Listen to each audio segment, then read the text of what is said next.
Here's Andy Reid from after Sunday's overtime win over the Texans, advocating for his quarterback to be the MVP of football. Or you saw Pat and what he did. I mean, he took care of business today.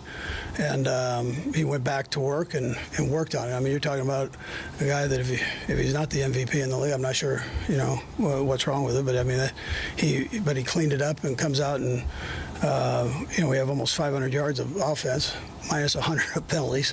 But it was, that's a pretty spectacular day there. So, but that's what he did. I mean, great example of how you go back to the drawing board and make sure that you clean everything up.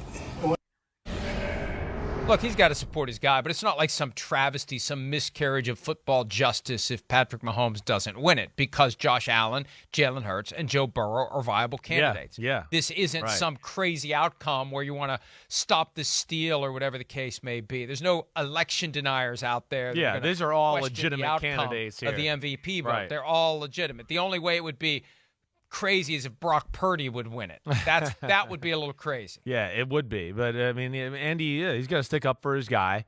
And, players can't really stick up for themselves even when it is important to them. Mahomes can say what he wants. Yeah, he wants the Super Bowl. But, of course, you want an MVP, too. That's part of the resume that, measures the GOATness when it's all said and done.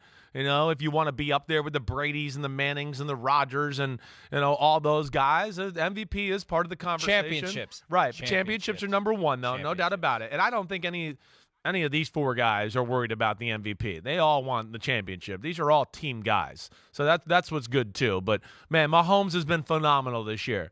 I can argue in a lot of ways he's been better this year than the year he won the MVP.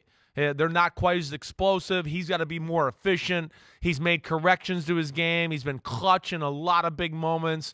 He might have the three most unbelievable, highlight plays we saw of the year. So I wouldn't be mad if he won it. The way he played the other day in the Houston Texans game, I mean, they made some mistakes. It wasn't him. Their defense is a little concerning, so it's always on him to score 30 points every week. That's where you certainly can make a case for Patrick Mahomes. We were talking about his Kareem Abdul-Jabbar. Well, I mean, it's insane. It's insane. And he was telling me how he just slips into panic mode. It's a great for those situations. It's great. It's really cool what he said. Mike, I watched the film of that game yesterday, and I wrote it in my notes because it's just such a he makes panic mode look like, oh, this is easy mode way too often. This is insane. Again, I'm going to jump up and not throw the ball late over the middle. I'm going to be way outside the numbers and throw the ball to the other side of the field with three people around. And I'm going to jump up and change my arm angle, and where I usually throw it like this, I'm going to throw it like I'm Kareem Abdul-Jabbar, and I'm going to throw a hook shot over there. It's just he does some shit that deserves the word shit attached to it every now and then. He started rattling off other instances where he just slips into panic mode. He said they practice it, that it's just him running around, receivers trying to get open, and really, the more you do something, the more comfortable you are when it happens in real time, even though it's all chaos. You've practiced the chaos, so you at least have some patterns, understanding who's going to break where, what you can do with your body, where that limit is. We talked earlier about Baker Mayfield, that throw that he made that was picked off. It looked like he was trying to do something more than he was capable of doing. Patrick Mahomes knows what he's capable of doing. He knows where the line is. Of course, when you can do everything, you don't need to bother figuring out what the limit is of what you can do. But he mentioned the throw to Jerick McKinnon from the Broncos game. Panic mode. Left-handed throw. Panic mode. All of his great throws where he does something kooky is panic mode. And it all started because I said, do you ever go back and watch what you've done and are you amazed by it? Is there anything that you do that amazes you?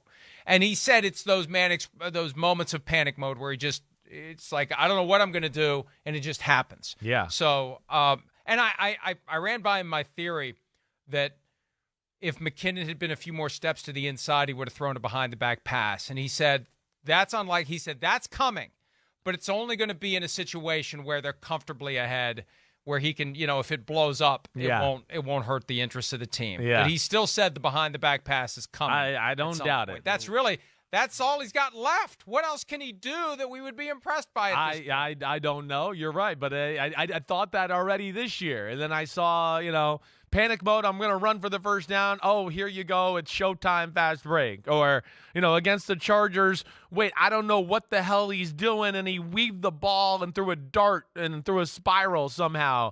Or the, whirly-durs 360 alley-oop touchdown pass. I mean, again, I know we talked about these last week, but they're some of the most unbelievable plays I've ever seen in my life, and the same guys made them in the same season 3 times. It is phenomenal. We've never seen anybody like him as far as just the trick shots and the creativity with the ball, and that's where he's a lot of fun to watch. Hi, it's Mike Florio. Thanks for watching PFT on YouTube. Hit subscribe for the latest news and analysis from Pro Football Talk.